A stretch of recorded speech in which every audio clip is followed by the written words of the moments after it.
Hey, good evening. It's Wednesday night, July 14th. Thanks again for being here. The storms have passed over. We heard some of the loudest, I heard some of the loudest thunder I've ever heard before. But that's typical of this part of the country. But again, it's such a beautiful reminder of the power of God. I'm going to continue tonight talking about the dangers of scriptural abuse, where Scripture is abused in such a way where it brings damage instead of life, instead of good. Remember, we talked about the American Heritage Dictionary defines first two definitions of abuse have to be something that is overused or misused or misapplied. And secondly, it brings harm. And when Scripture is not properly applied, not properly put in the right way, and it's used for personal gain, harm always hurts, always occurs. And that's important. If someone is telling you something and it's hurting you, and it has to do with their pleasure and not God's, then that's a warning. 2 Timothy gives us a lot of help. Paul is helping Timothy to understand how scriptural abuse happens. So in chapter 3, he gives this particular warning against avoiding certain kinds of people. And the way you can identify them, he says they have a form of godliness, but none of the power.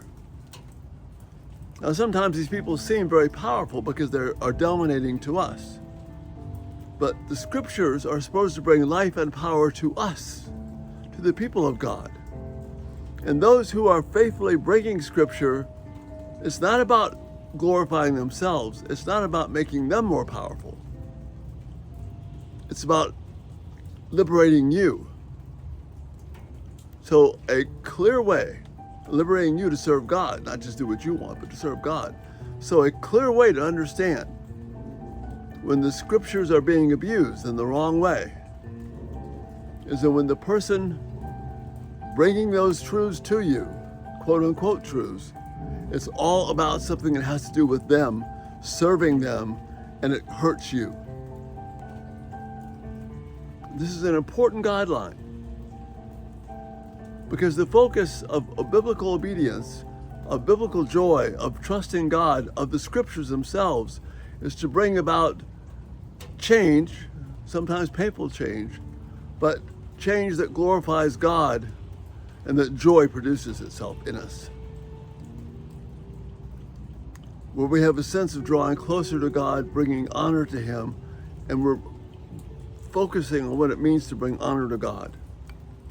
The scriptural abuser will have you serving an institution, a group, or themselves, and telling you that serving them is honoring God.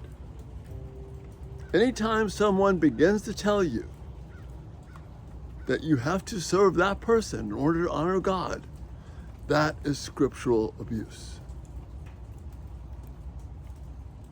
It doesn't matter if it's a husband who is trying to control his family by saying you have to honor me, whether it's a group of people or a church that's saying no matter what it takes, you have to serve this institution. That is not biblical patterns.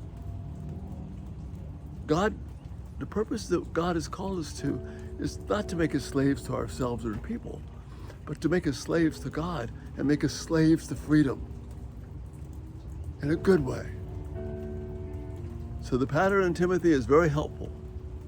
If this form of godliness is there, it's called a form of godliness, but it doesn't result in powering for us and trusting God and knowing His strength and knowing His joy of being set free from the bonds and shackles of sin, that is scriptural abuse.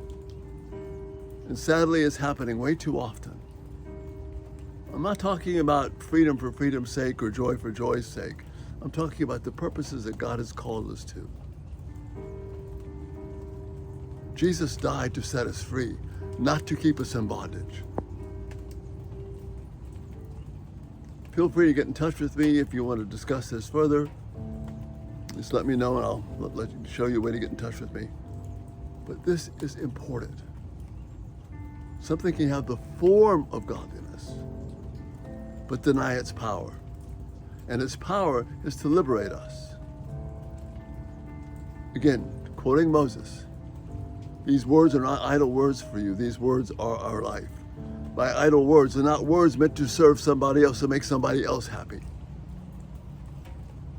or to give service to someone else, or their happiness is totally dependent upon you serving them. See, that's scriptural abuse. It's got to point us to God. And serving God is not about serving someone else and making them happy. Serving God is denying ourselves, trusting God, and knowing the joy that comes. Anything short of that is, in fact, scriptural abuse.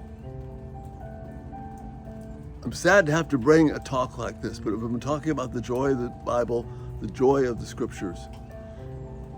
But there are people, as Paul warns us in Timothy, who will abuse that and turn it in on themselves. So indeed, it appears to have a form, it appears to be correct, but it lacks the power of God for bringing us the joy of what it means to know Christ. Again, give me some thoughts, give me some feedback. This is huge because I know it's happening on far too big a scale.